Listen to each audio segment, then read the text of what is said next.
Frank joins us now with more.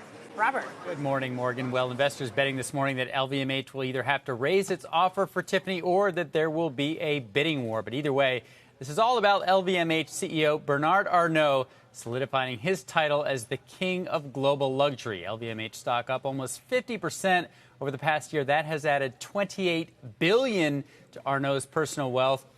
And by the way, made him the third richest man in the world with just under $100 billion. And there's a reason they call him the wolf in cashmere clothing. When he wants something, he usually gets it. His acquisition spree growing LVMH to a $215 billion conglomerate with over 60 brands from Louis Vuitton to Fendi, Dior, Dom Perignon, and most recently Fendi Beauty by Rihanna. Jewelry and watches has become a big growth area after they bought Bulgari in 2011 for about $5 billion. Now, Tiffany would give Arnault an iconic brand that would go head-to-head with Cartier, that's owned by his French rival Richemont. But this is also a lot about China. Now, Chinese consumers account for about a third of all luxury spending in the world. It's expected to be half over the next 5 years. Now, Tiffany is a hugely popular brand in China, but the company was late to the market, and it's also been late to the shift in Chinese consumers buying less overseas and more at home. Now, Arnault has a strong relationship with the Chinese government. He was actually the first big luxury brand to open a store in Beijing in 1992.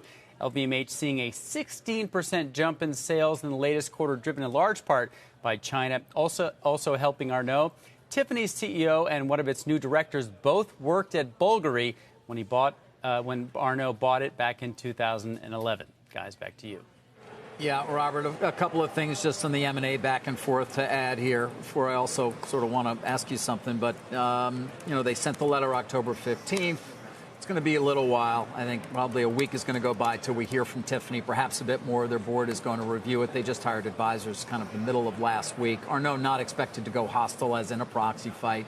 And I'm told not going to hit the all-time high, which is 139.50.